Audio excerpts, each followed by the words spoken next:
your meeting. Oh, thank you. So I'll introduce myself and tell you a little bit about what we're doing today, and then we'll open the floor for discussion. So my name is Dr. Amber Wheatley. I'm one of the outgoing ambassadors for Rural Affairs, originally from the British Virgin Islands, but currently doing GP training in North Wales. And today we are having this discussion for a research project on rural proofing.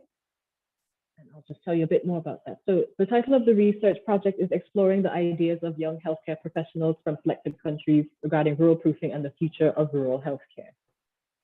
Now, the purpose of the study is to explore the knowledge and understanding of young rural healthcare professionals internationally about the concept of rural proofing and their perspectives on the future of rural healthcare. The fundamental objective of rural proofing is to ensure rural sensitivity in ongoing conversations on policy development, healthcare initiatives, and future healthcare strategies. The way that the research is being done is through semi-structured interviews, which have already been done, and also through online rural cafe discussions such as this throughout the different WHO regions. The aim of the discussions are to get a panel of different healthcare professionals to speak about rural proofing, their experience with it, their ideas about it, regarding their specific regional context. So what we will do is this discussion will be recorded.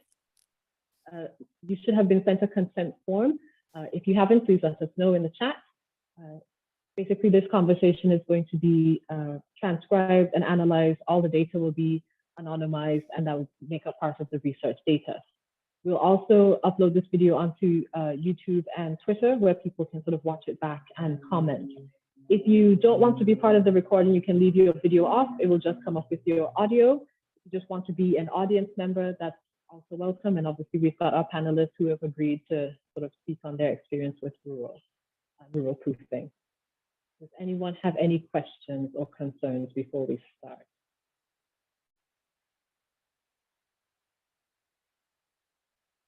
All right. And of course, at any point, if you change your mind and would like to revoke your consent, please get in contact with Dr. Ian Cooper, who's the principal investigator, or Ms. Sakalani Nduruho, who will help you with that. Now, if I can just ask my panel to introduce themselves, I am going to pick one person at a time. So if we go with Ada Pariser, do you want to go first? Hi there. So I'm having a little bit of trouble with my audio on my end, understanding what you were saying, but I think I made out my name.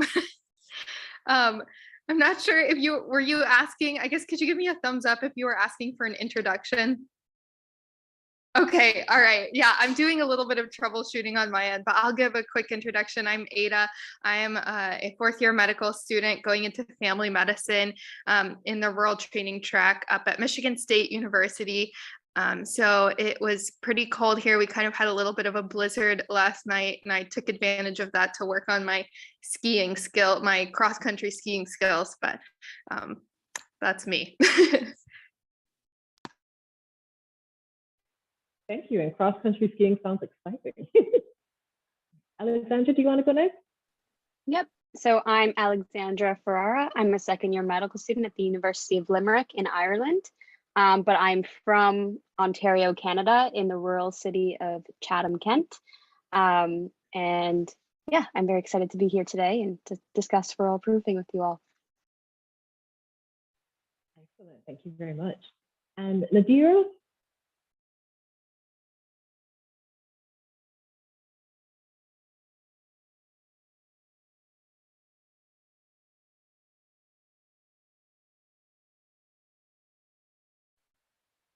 We got Nadira on the call. All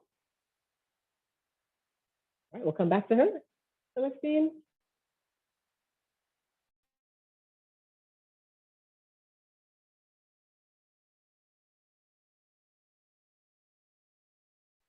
All right, Lara, do you want to go next?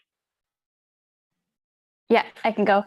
My name is Lara. I am also a medical student at the University of Limerick in third year, but also from a small town in Ontario, Canada. And I just completed my GP placement in a rural setting here in Ireland, in County Kerry. Wonderful. Glad to have you here. And Celestine, now you're here. You want to introduce yourself? Oh yeah, I'm here. I am Celestine. It's Todosia from Kenya. I can't put my video on. It's actually at night. It's 1 in the morning. So I am a rural seeds ambassador, deputy in African region. I am a young nurse, just starting off my career, and yes.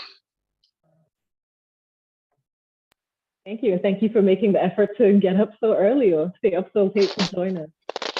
Nakira, do you want to go next?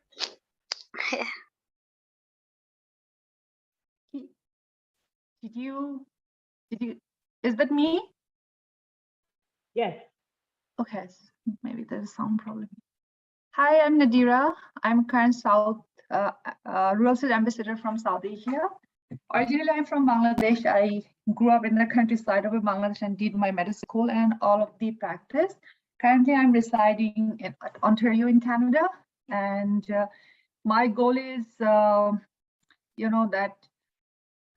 bring equity in the rural areas, because I saw the family physicians are lacking in the rural areas, and so the patients who are residing in the rural areas have lack of cares and resources that is not equitable. Yeah, thank you. Thank you very much. And then Brandy, do you want to go next? Yeah, I'm Randy Longinecker. I'm a family physician in Ohio, United States. I am retired as a professor of family medicine, but continue as executive director of the RTT Collaborative, which is a nationwide cooperative of rural programs in medical education and in residency. Happy to be a part of this and interested in the topic. Wonderful. I'm looking forward to hearing what you have to share with us later. Right. And then Siobhan, do you want to introduce yourself? Hi, everyone. My name is Shobin, based out of Toronto, Canada. I'm a fourth-year medical student. I did most of my clinicals in the US. I actually did a bunch of rural rotations in and around Youngstown, Ohio. So nice to hear Ohio in the picture. I'm also a North American ambassador for Rural Seeds. I'm also part of the Society of Rural Physicians of Canada and on their student committee board as well. And I'm excited to be here today with all of you.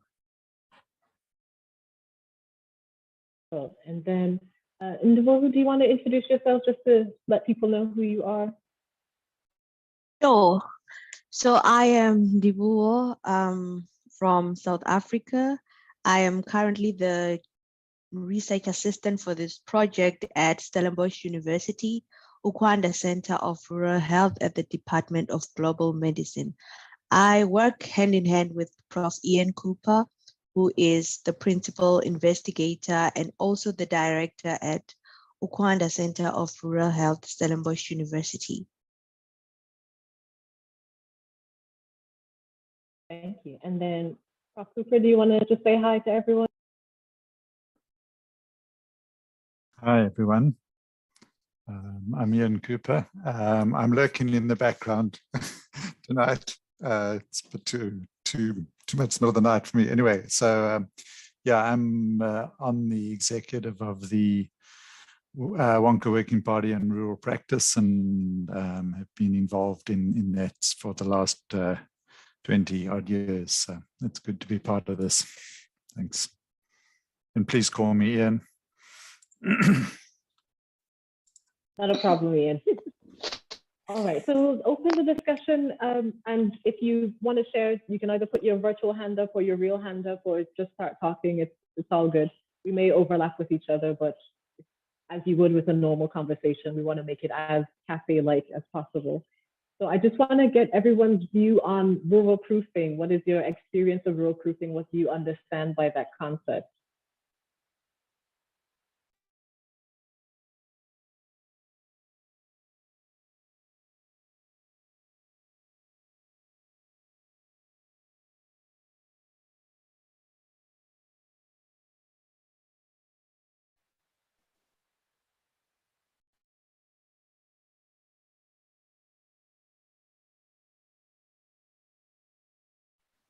Sorry, I muted myself. Randy, go ahead.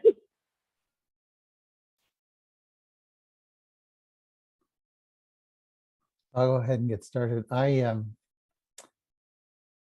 also was part of the working party for quite a number of years and learned about rural proofing at that time and have applied it in the United States, particularly in the area of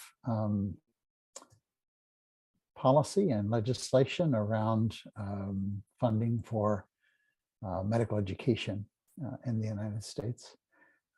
I've also used it in the arena of accreditation, so accreditation for residency programs and rural proofing some of the onerous requirements that the accrediting agencies have placed on residency programs.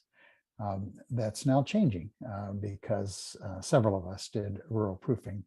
I have worked some with Dave Schmitz, who's also been part of Rural Lanka executive, and have spoken on several occasions about rural proofing. The idea in the United States, or the challenge in the United States, is that many of our policies and much of our educational system is built from an urban perspective, where 84% or more of people in the United States live in urban places, and much more than that of the training and education happens in urban places. Only 6% of residency training in the United States happens in rural places.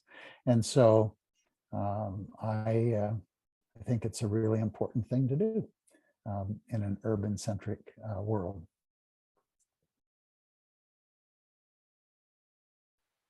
I totally agree with that, especially when it comes to funding for medical education. Anyone else have any thoughts about rural proofing, or do you have any questions about it for some of our doctors who are still in training or medical students?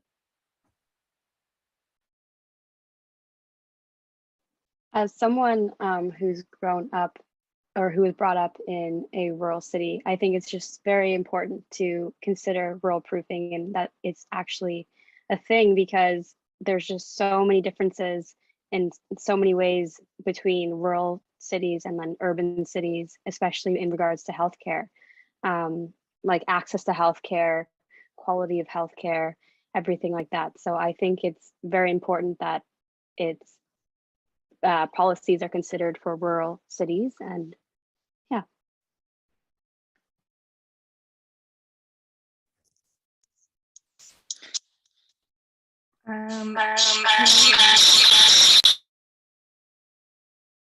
Now, can you hear me? Oh man, okay. So I guess I am not sure, what this picture looks like around the world. Sorry, I have my phone here for audio, which is why it has a different screen. But I think that just showing up into spaces where there are policy decisions being made and asking how it impacts rural is a really valuable way to get the conversation started. But I know that I have also been a part of conversations as a student where it's kind of said, dollars for healthcare should go to urban centers because most people live in urban centers. And so that's where all of the money for healthcare should go. And I think, at least in the United States, at least in the region of the United States where I am, there's so much butting heads of rural and urban. And I think that it comes from the scarcity of resource, and which you would think in the United States we would have an abundance of resource. But I think for people that are hurting in urban areas from a healthcare standpoint, and people that are hurting in rural areas from a healthcare standpoint, we're kind of in a situation here where the people who are lacking in healthcare resources are sort of pitted against each other to fight for what's left. And I think that can make the rural versus urban, the healthcare conversations we're having here, really challenging. And I know in situations where I've kind of attempted a version of rural proofing, I've run up against that a lot, especially with my classmates, and it can be really tricky to navigate. I don't know if people are experiencing that elsewhere. When you say that it's a problem you hit up against, do you mean whenever you're trying to get people to sort of take rural proofing seriously, they sort of go, well, what about the urban area that also needs resources? Yeah. Basically that. Yeah, it's kind of like,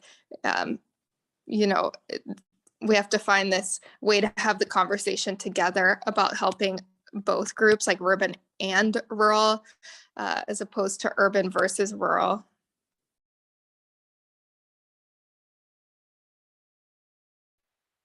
Anyone else have any thoughts or any experiences about attempts at rural proofing or rural proofing? I think I could kind of talk to the aspect of exactly what Ada is talking about, because with my role in Society of Rural Physicians in Canada, one of the main things I work on is integrating elective opportunities and rotation opportunities for medical students to have exposure, let alone convince them to have retention in rural settings. And a lot of the red tape we find is that the policies are all, again, university centric, big urban location centric, which disadvantages rural communities a lot because the needs are significantly different. And we have a lot of red tape because all of the procedures and policies for students trying to even have any sort of knowledge or exposure to rural medicine has to go through urban centers first, right? So that kind of takes away from the autonomy of rural sites, allowing them to have direct access to students and allow for the new generation of students, whether they be locally trained, foreign trained physicians, to kind of even understand if the skills that they hold is applicable to these rural locations. So a lot of times we find that the policies themselves, though I'm in an organization like the Rural Physician of Canada, where you think within that organization the policies will be rural proofed, it's not. So there's a lot of disadvantages, and I think today's conversation is a great start to kind of figuring out how to go about that.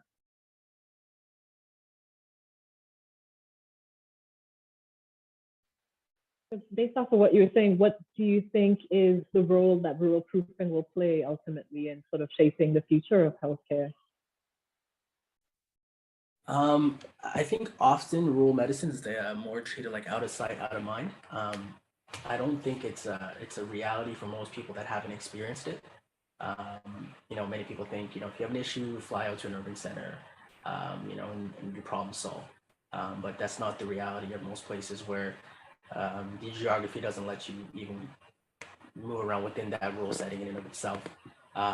So rural proofing for me in that situation for medical students, which the area I'm familiar with most, would be at least equity to access to just having the knowledge or understanding how relevant rural medicine is to the community and how relevant those experiences should be to general training. Whether or not you endeavor to see yourself in rural settings, I think it should be an experience that everybody has an opportunity to go through. And I personally think it should be a mandatory elective in medical school to have at least an opportunity to see rural setting and how medicine is applied there. So hopefully that equity and allowing it to be more advantageous to rural populations would be of a lot of benefit. Definitely, and I think the rural populations themselves would welcome that opportunity, isn't it? I'll throw that question to the floor as well. What do you think the role of rural proofing or using things like a rural impact assessment can be on sort of shaping the future of our profession? Yeah, I definitely think what Chauvin was saying is true, and I do think that rural proofing is needed.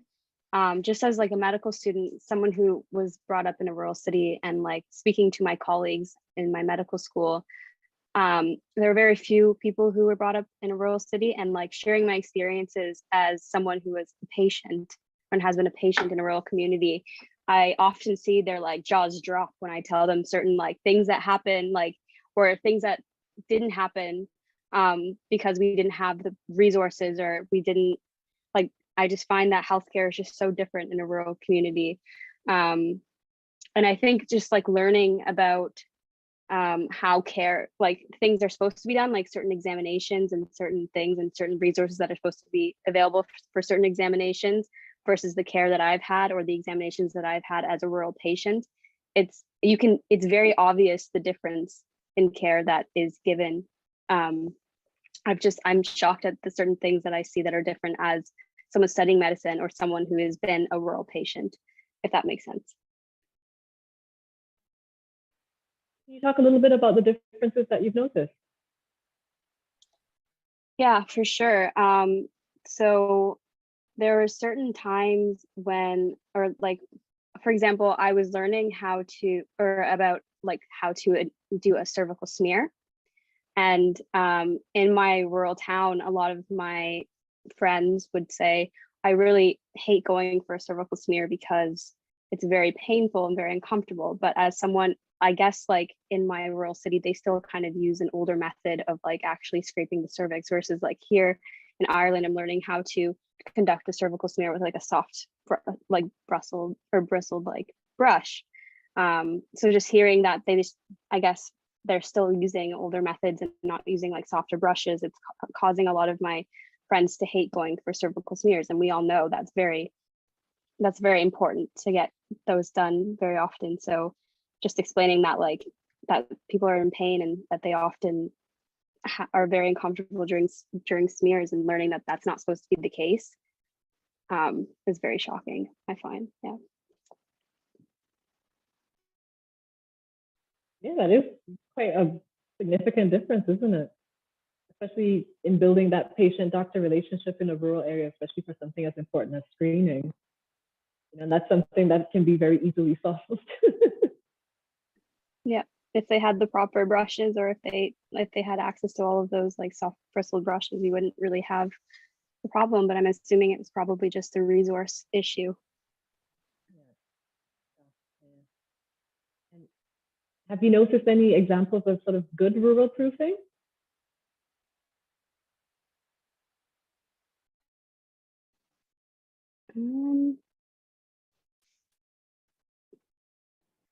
I think yeah, go ahead. Sorry. I was going to say, I think Dr. Longinecker's example is pretty good. I know like some of the faculty that I've worked with at Michigan State as well in terms of their kind of promotion of rural training tracks, both in Michigan and around the country, have been really powerful. And I think, again, just getting back to like any time that you're in a situation with people who are in decision-making positions that may not have experience in the rural healthcare setting themselves, anytime I've seen someone just really ask the simple question of how does that impact rural, that always seems to start a good, productive discussion.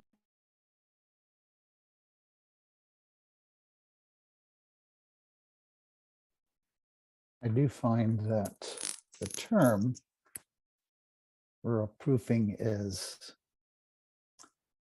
a little bit provocative. It's more of a defensive thing.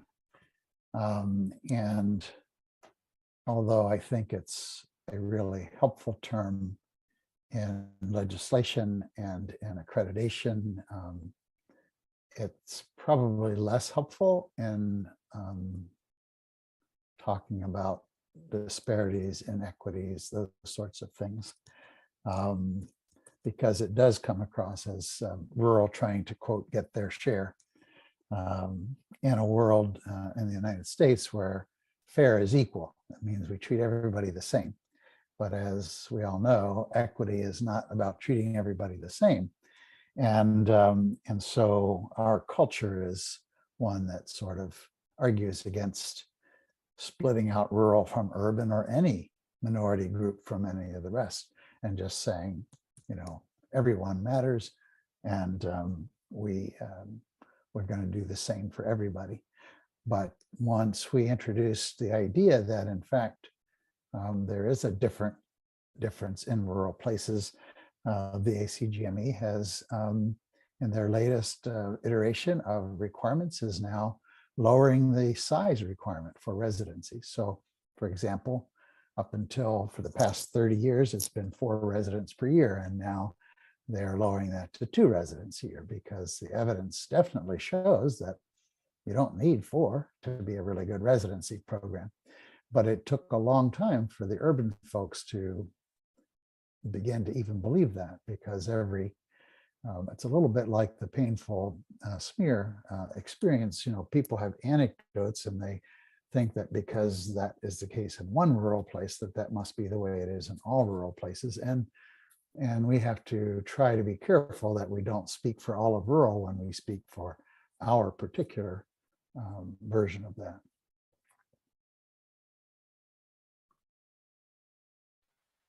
Yeah, thank you for that. And I definitely agree with what you're saying about the term rural proofing almost being like a defense. It's like, you know, you have to protect the rural from the perhaps not so well thought of but good intended actions of the urban setting.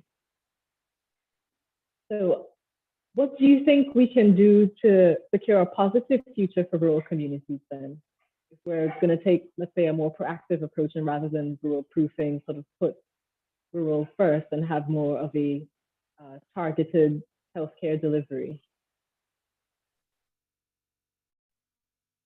I think some of it too is going to the communities and really seeing their needs, because even coming from Canada, rural communities have very diverse needs. So you can have a farming community versus a native community, and those are going to have very different needs in terms of healthcare and culture and everything else. So I think it's maybe broadening, you know, what rural proofing is, and it's not just a one size fits all approach. But really going to the communities and asking, you know, what they need. And as Dr. Longinecker said, not applying the same brush to every community, but really, you know, taking note of what each community themselves needs, because they're often very different.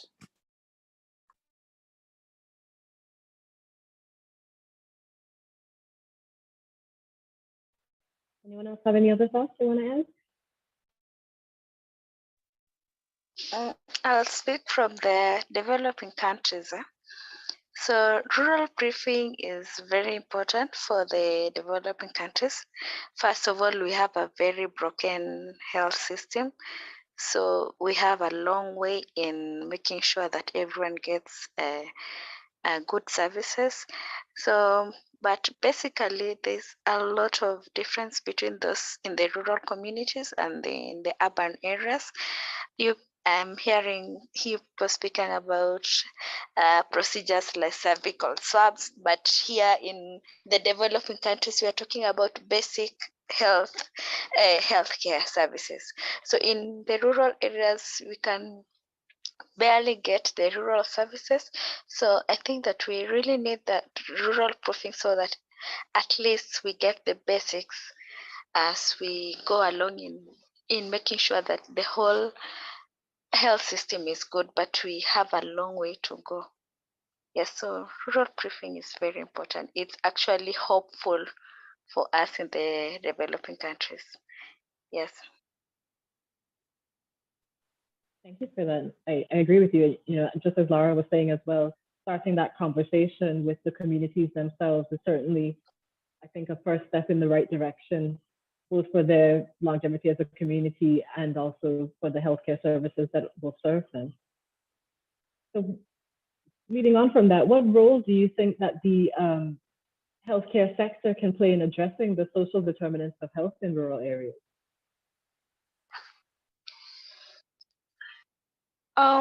I think for us, it's like we have to look at the whole system, from our leaders in the political to the communities themselves, speaking for themselves.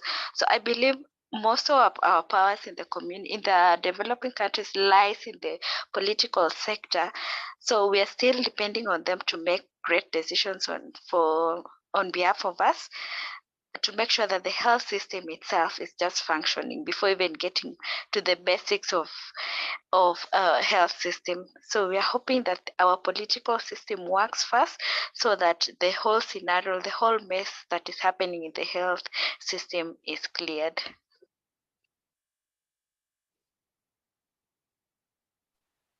Anyone else have any other thoughts?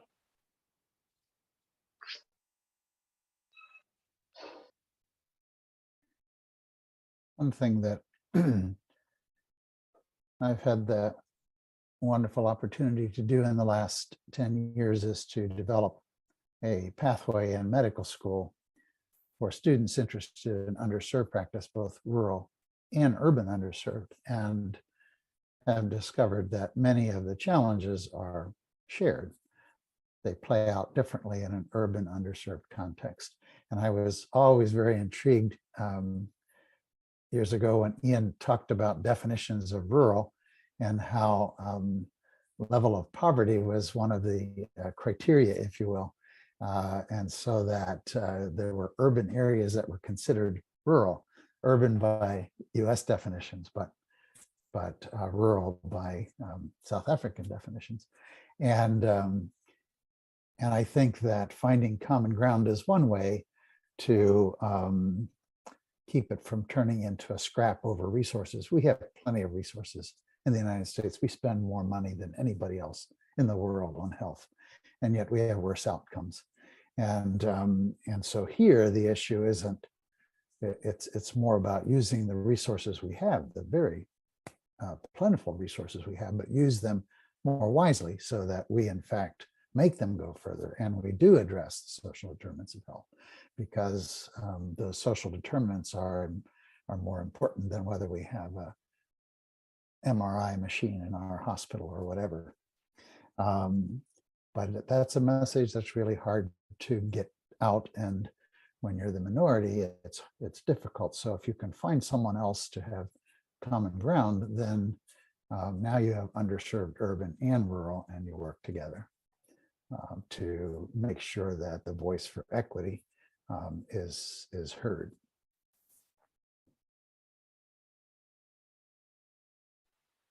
Absolutely. I mean, I certainly think coming from the Virgin Islands, usually whenever they want to implement something new with the healthcare, they put it on what we call the sister islands, so the smaller islands that I consider rural, but I'm not exactly popular in that opinion. But the government's justification for that is, well, if a sister island who doesn't have the same staffing, the same access to resources, if it can work there, then we know it will definitely work in an urban setting. And it works out for the community because we get to try these new technologies first. And then if they work, everyone else also gets to share in them. So we have, you know, a more reasonable use of resources, I think. Does anyone have any additional thoughts about that? I think Dr. Longinecker to echo that. I think you put that really well in terms of there is like this overabundance of resource, but the distribution of it is really what here, at least in the US, is really what leaves people who are struggling to get healthcare fighting against each other. So I don't know how like you were saying, going to people who are in larger decision-making positions to try to put in the word for equity. I really appreciated the way that you worded it so eloquently, and now I'm kind of butchering that, but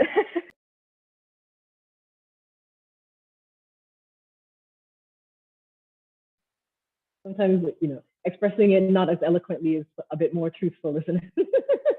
Exactly. The raw, unvarnished is best. I remember going to Congress years ago with a couple students and walking into the office of the chairman of the House, and they looked at me and they heard me saying what I was saying, and obviously their eyes were glazing over. And I said, "You don't appear to be really interested in what I have to say. How can we help you?" And she said, "Well, I want to listen to them." And so she pointed to the students because she wanted to hear the unvarnished. And I think as students, you have a lot of power that us old gray hairs don't, because we do maybe come off as more polished or more whatever. And we need to turn to you guys and say, look, these guys know what it's like coming up through the ranks now, and it's their future practices that are going to be impacted and the communities that they serve. And so you need to hear from them. So don't ever apologize for being raw. Definitely. And it's certainly one thing I love about rural medicine is that I feel I can be a bit more authentic in my expression, both with my patients and with colleagues. So this might be a bit of a difficult question, but what do we think we can do at the various stages of our careers that we are to try and improve some of the access to healthcare in our region?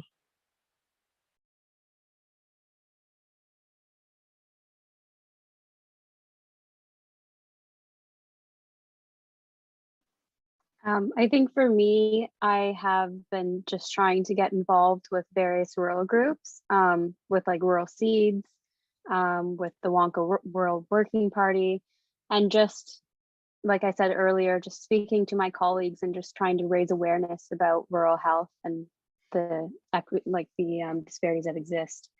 I think that's important, and just trying to get the word out there. Yeah. I think for me as well as a medical student, it was choosing to do a more rural placement for some of my rotations, and just actually seeing how things work, and understanding more of the patients and what their needs are and what is lacking in the community. So then I can kind of take that forward to bring a bit of change kind of when I go out into practice. One thing I noticed that was kind of beneficial, was good insight. I had the opportunity to work in New York City during the first wave of COVID, and New York City being New York City has all the resources in the world. But even in that situation, I mean, the hospitals I was working at, some of them had, they called it credit call. Basically, it was a connection between rural settings where they can have like a consult done virtually. And even in those settings, we saw some hospitals wanting our assistance to go to other inner city hospitals, because say when I worked in Brooklyn Medical Center, we had all the PPE in the world, but down the block, a couple minutes away, there's hospitals that were using rain jackets as PPE and just disinfecting them and reusing them, right? So then they were kind of upset that we were distributing resources outside of the city limits. So there's a lot of discussions that I noticed as a medical student where I had the opportunity kind of to be the conduit between that. So instead of having the physicians spend the time doing the consults, the rural medical centers, the students, we took the initiative to take the histories of physicals and have that conversation, relay it back, and then have the physician do a quick consult to kind of sum it all up and summarize. So I think that was very beneficial. I think similar protocols and procedures are implemented in Canada as well, where regional health centers have access to do quick referrals to big university centers. So I think a situation like that, it's a great introduction to rural medicine and allows students who are not exposed to it to kind of just get a better understanding of how they can help. And then perhaps we can capitalize from there.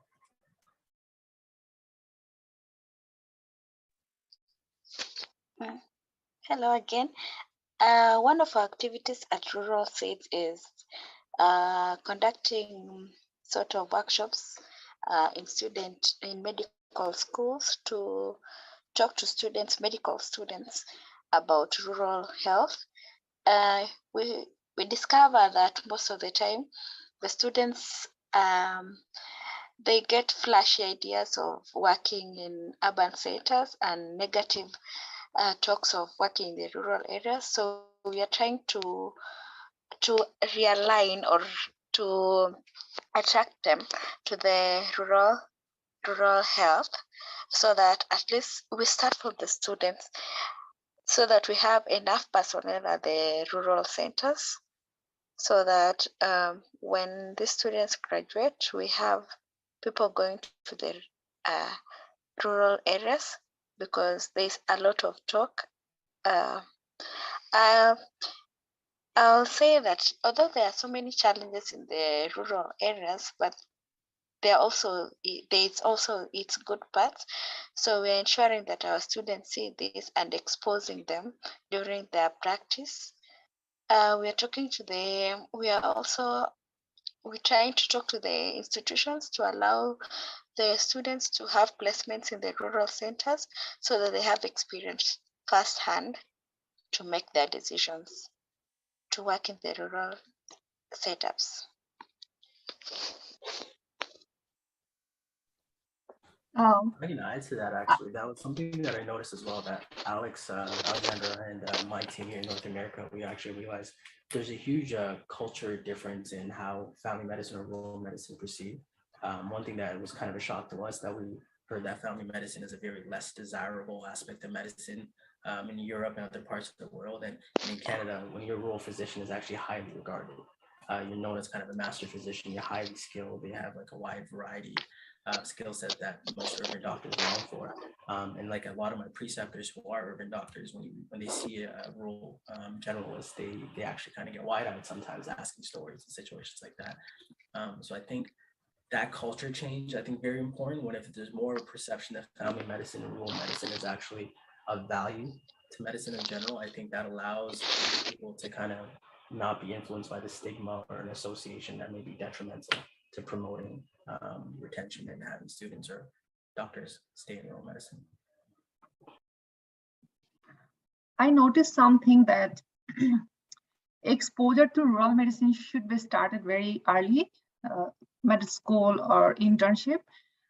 In my perspective, I didn't personally introduce to rural medicine during my internship. So I found it very later when I deployed to in a rural area as a government service. So you know that at the beginning, we are encouraged to be a hospitalist. So more and more medical student and young doctors after internship, they become busy in the hospitalist, especially in the urban area. And later they become inertia to go and explore the rural practice. So I think it is very important that introducing rural exposure early at the medical school and internship.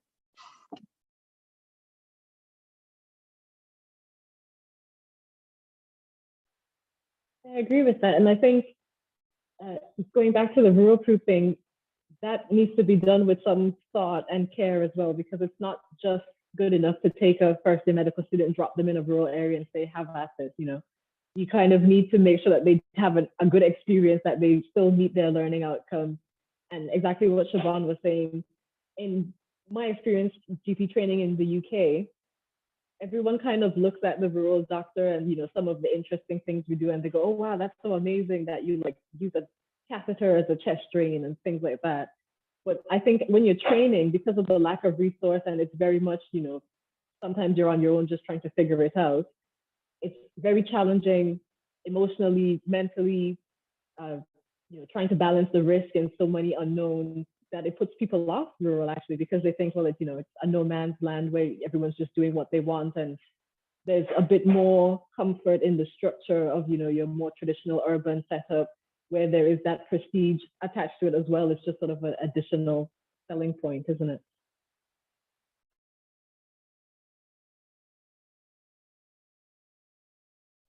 Yeah, visiting early and often.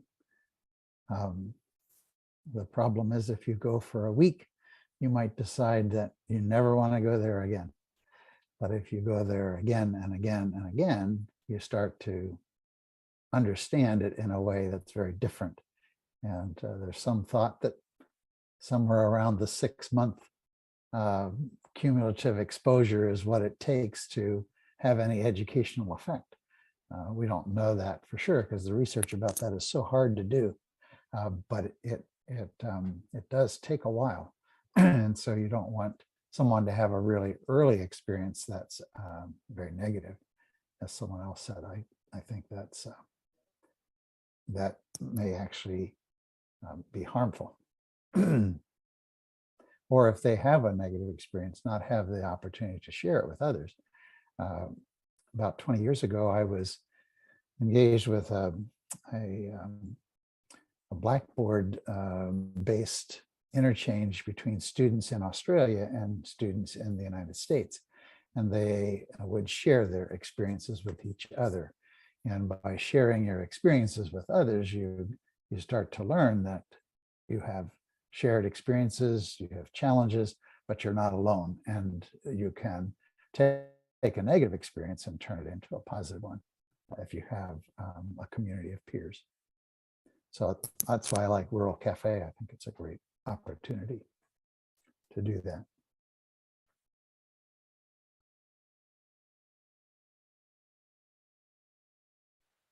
certainly, I think that was one of the best things about the rural cafes, all the sort of networking, all the discussion, all the sharing that you would have, in the before times when we were allowed to go to conferences willy-nilly. You still are able to have this kind of discussion and see what's happening in other places virtually. All right, so last tricky question. What do you think we can do to attract more people into rural?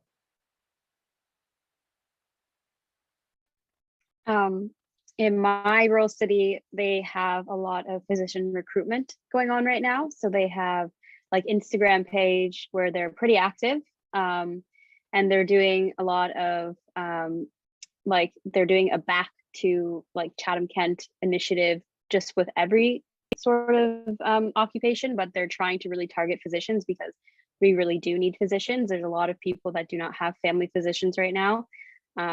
And like that can be stressful, of course.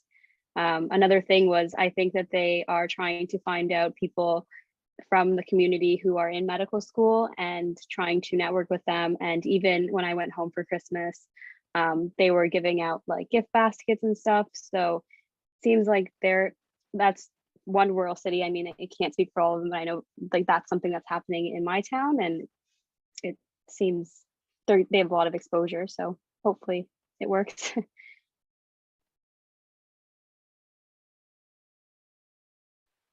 How long have they been doing that initiative? Well, I think that they've had it for the past few years, but like they didn't become very active on Instagram until I'd say this year, because I'm in my second year, and last year I didn't even know that they were kind of doing these initiatives. But yeah, so I guess they're very active within within this most recent year. Yeah, hopefully bring some results. I hope so. Anyone else have any other experiences or thoughts? Small aspect that, I don't know how feasible it is, but we took a survey of medical students, and just a handful, not too big, just to kind of get a sample size of what's going on. And so most students identified that they prefer practicing in an urban setting. And then when we wanted to see what was prohibitive, was it cost prohibitive, geographically prohibitive, what was the reason why they didn't want to go to a rural setting, most of the time it was family, away from home. And then we explored more if they would consider doing it on a part-time basis, like maybe a couple times a week, or having like a regional office that they go a couple times a month. And the distance was the prohibitive factor. They don't want to travel that long. It'd be a 4-hour drive, 5-hour drive. We found that if we gave them the availabilities of subsidized cost to fly out, or a helicopter trip that might be 45 minutes instead of a 4-hour drive, majority of the people that we spoke to was very receptive, or being okay with dedicating a week a month in a rotational aspect to being in a rural setting and having a patient base where they can go back and forth towards. And so we thought that was very interesting, that the vast majority of people identified as wanting to be urban physicians were more than willing to participate in rural medicine.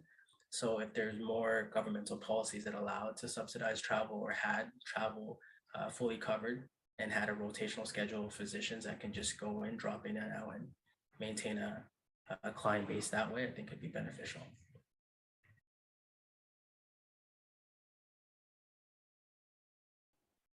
I would imagine, going back to what we've been talking about with training opportunities, is really crucial, whether it's in the United States here with our residency system, increasing the number of residencies in rural settings, but also helping medical students have positive experiences in rural settings. Like I know at my school, because we have students in rural settings and urban settings, when we report back as the rural students, we're working in much smaller ratios when it comes to number of preceptors to number of students, which affords opportunities for the rural students that you might have a harder time getting in an urban setting. And so being able to kind of report back those positive experiences to our classmates and get other classmates to rural settings would be helpful.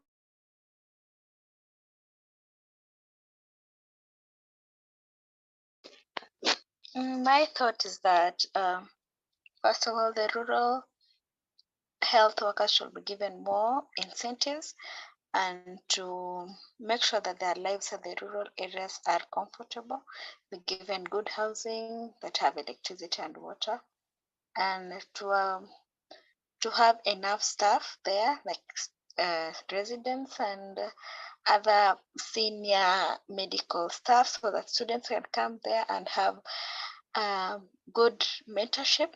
That's just a way of attracting students to the rural settings. My thoughts.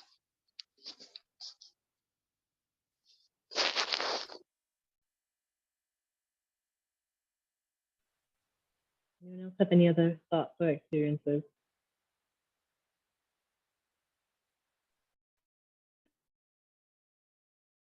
It is, I'm reluctant to say it. I want to say it in the right way, but in the United States, because we have so many resources, it's not so much about giving more incentives as it is giving less incentives to those to stay in the city. So if a graduate of a US medical school can make millions more dollars over a lifetime as an orthopedic surgeon than as a family physician, to me, they're getting $1 million of incentive. And unless you give millions of dollars the other way, it's not going to work. So it's not about giving more, it's really about redistributing. And that is not a very popular thing to say. And so I don't know how it works in other places. My bet is there's still that same disparity, and somehow equalizing that through policy is one way to help solve that distribution problem, is to say this is how much money we have, and we're going to distribute it more equitably than we have. And so that means that there will be some who will lose and others who will gain. Until that happens, I don't really see there being a lot of change, because if money is the issue, it's hard to give enough incentives to get someone to change their mind. I think much more important to give them personal experience, establish relationships with rural people, because relationships and the scope of practice are the two things, in my experience, that are the most attractive part of rural medicine. And the longer somebody spends in a rural place as a physician, the more likely they are to stay there. That's a good thing, because if it was the other way around, we'd really be in trouble. Yeah, definitely. And I totally agree with you. I mean, even in the British Virgin Islands, growing up on my little island hometown, it was my experience with the family doctor, of shadowing the family doctor, that made me think, oh, you know, this is showing me a different angle to my community. And I always find it interesting sort of learning about people. I always tell people you have to be nosy to be a family doctor. You know, it's not enough to say, hi, how are you? It's like, oh, what do you do for a living? And what did you have for breakfast this morning? I mean, in the Virgin Islands, I feel there are a lot of room for incentives. So one of the biggest downfalls, I suppose, is our payment. So we don't pay doctors as well as they could earn if they went to America. So sometimes what we have is doctors from the Virgin Islands will go and train in America, and they'll see their paycheck and then what we offer them, and they're like, well, until you can match this, I'm not coming back home. So it's definitely not a career for people who think about money. But then when we go beyond it and look at other things like the quality of education, if you want to start a family here, you know, finding affordable housing is a huge problem.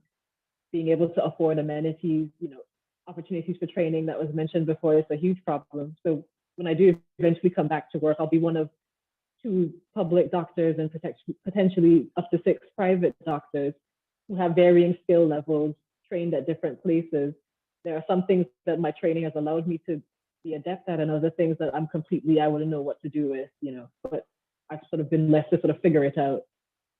It doesn't make it very attractive unless you're someone like me who's really stubborn and you want to stay no matter what. You know, it's an easy turn off.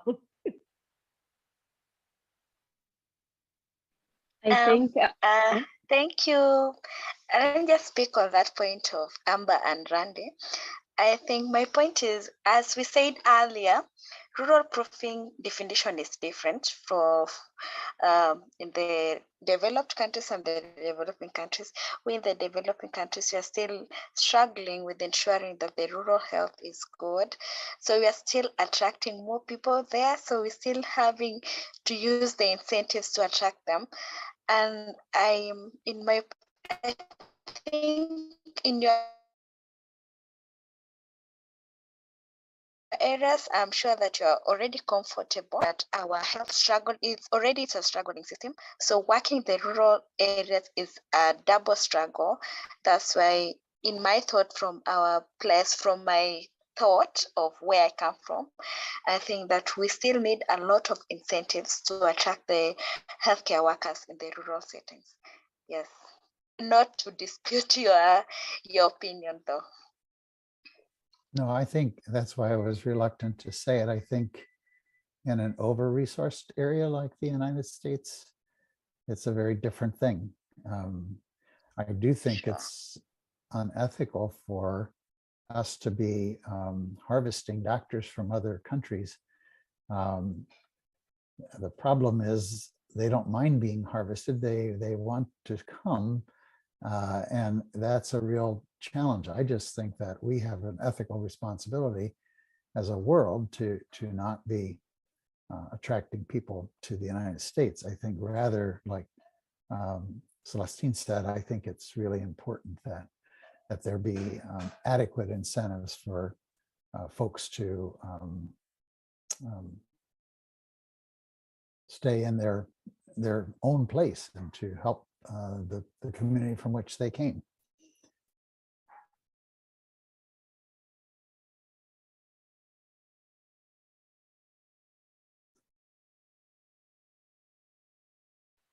Yes, in the Virgin Islands, one way they tried to get around that was they gave scholarships, and instead of paying back with money, you paid back with years of service. So for every year that you went away, you worked a year in the community, and that worked quite well up until with the pandemic when people weren't really allowed to leave. Yeah, there's something similar like that. And I have a colleague who's a resident at the University of Manitoba. I think if you sign on to a rural return of service program, for every year of residency, they give you a $50,000 signing bonus. And that's helped speed up retention a lot. And he's told me like the earning opportunities in rural settings for physicians is $600,000 to $800,000 for family physicians, which is quite significant for family medicine. And another thing that, speaking of Dr. Longinecker's point, is that a lot of my colleagues in the US, when I told them I was interested in primary care, or when I spoke about family medicine was a less desirable residency because it does earn significantly less than the vast majority of other programs in the US, averaging about $150,000 is quite well for family medicine sometimes. And it gets a bit more better if you get in rural settings apparently, but it's not that desirable. And then the contrast in Canada is family medicine is quite desirable because you can make double to triple that in urban centers, and in rural settings. There's some family doctors a couple of years ago was disclosed they made up to 1.2 million in a year.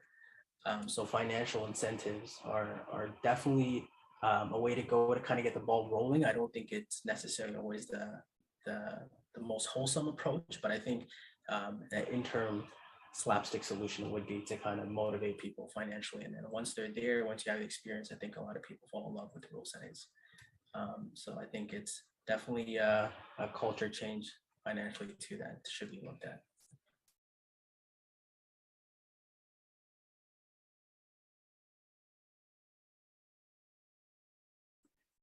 I think COVID has, go ahead. I was just going to say, I think that COVID has made it clear here that we all benefit from good health care and basic health care for everyone, and that urban places really do need to invest in rural if they themselves are going to do well. And I think that hopefully that experience will soften some of the resistance to making things more equitable.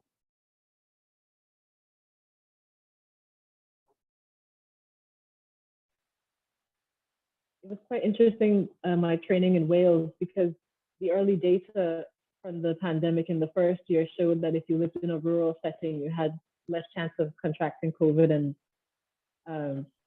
obviously having to self-isolate and all that stuff. So we actually had quite a few people who were leaving the urban areas going into the rural, and that was part of the reason for the spread to these vulnerable communities. I mean, the double-edged sword to that is that, of course, once they were in the rural area, they realized that the healthcare service wasn't exactly as speedy as it was in the urban area that they came from. And then you sort of had this mass exodus back to the city where they had more funding, they sort of had all of these COVID units and all, they felt almost more protected. But I think the pandemic definitely highlighted some areas of improvement.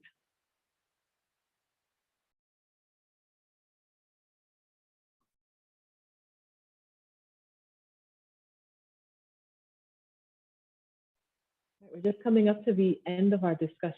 Does anyone have any additional thoughts, anything that has gone unsaid about anything we've talked about so far?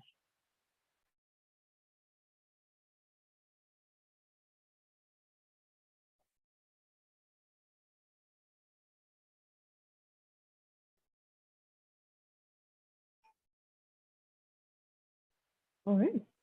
What I would like to do is if we can go around to our panel and just get a little closing statement and maybe some advice that you could give to people interested in doing rural medicine or rural family medicine. Randy, you're unmuted, so it's okay if we start with you. I think the more we can get people to spend time in rural places, the better, the more likely they are to hear the voice of rural and to understand the perspective and their own welfare and how it resides in both rural and urban doing well.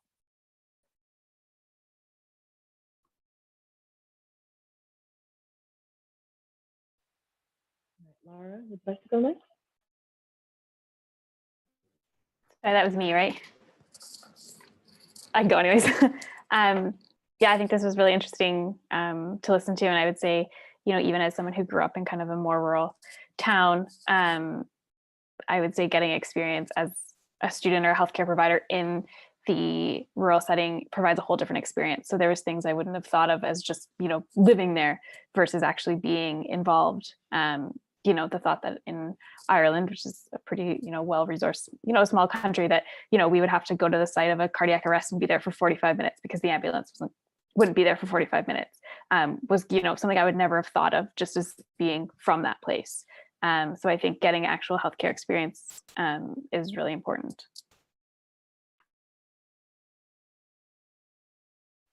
Ada? This is a piece of advice I'm giving to the group because it's something I have to remind myself of all the time. I think it's really important for us to never underestimate the power of our voice as people who are doctors are going to be doctors.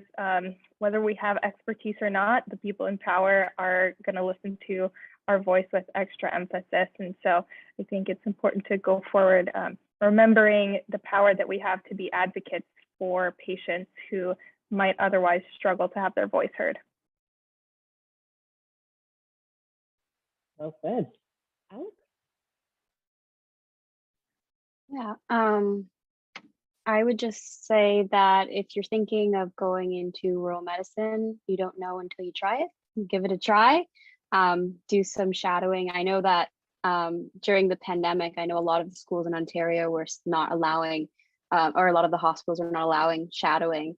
And I had a lot of friends that were like, oh, like you were able to shadow in your rural city. And I was like, yeah, because they want us to be there and they want us to come and they want us to see. So if you can't get a shadowing opportunity in other places, come to a rural city and give it a chance and see how you make out, and maybe you'll fall in love.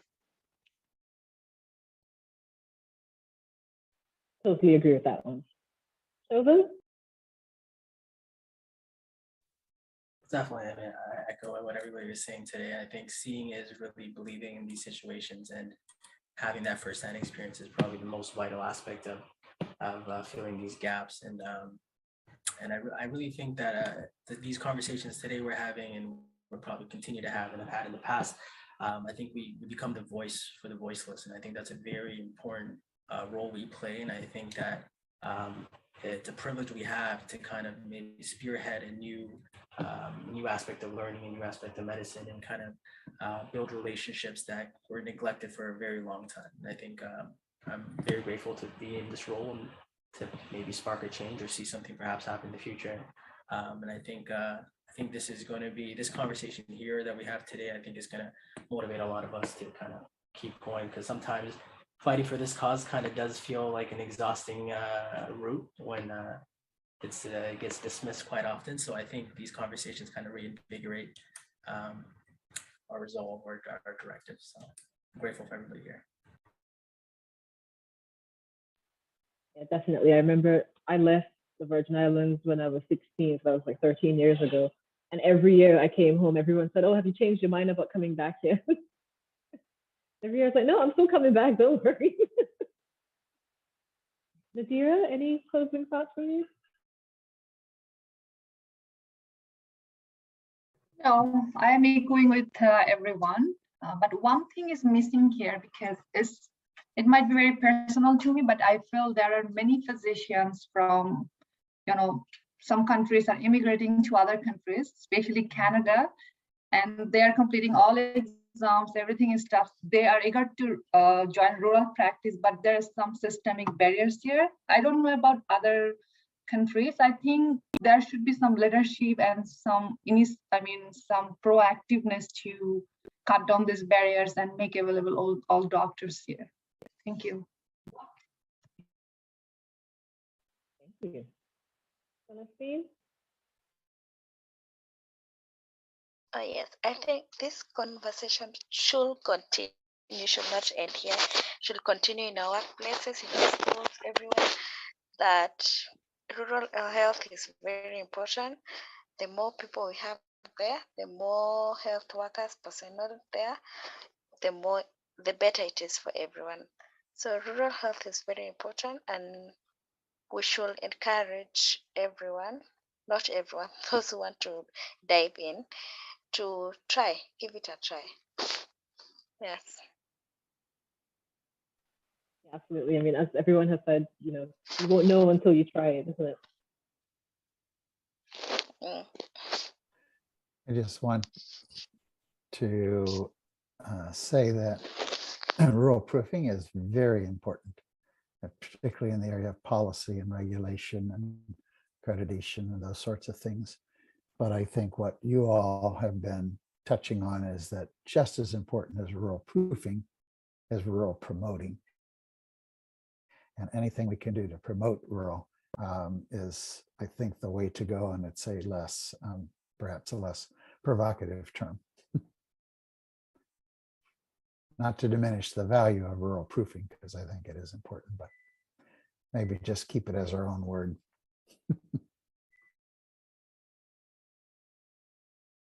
Wonderful. Thank you for that. Thank you all so much for joining the discussion. This has been really enjoyable, and it's been great to hear everyone's perspective and thoughts about what we're trying to do with this research project. Does anyone have any questions about the research itself or any concerns? No, all good? Wonderful. Thank you guys so much for joining, and I will upload this video onto the Rural Seeds YouTube channel, and I'll send the link to you all via email so that you can watch it and interact with people online as well. Thank you. Thanks, Amber. Well done. Thanks, everyone. Have a good day. Thank you, Amber. Have a lovely day or Bye. morning, evening, wherever you are. Goodbye.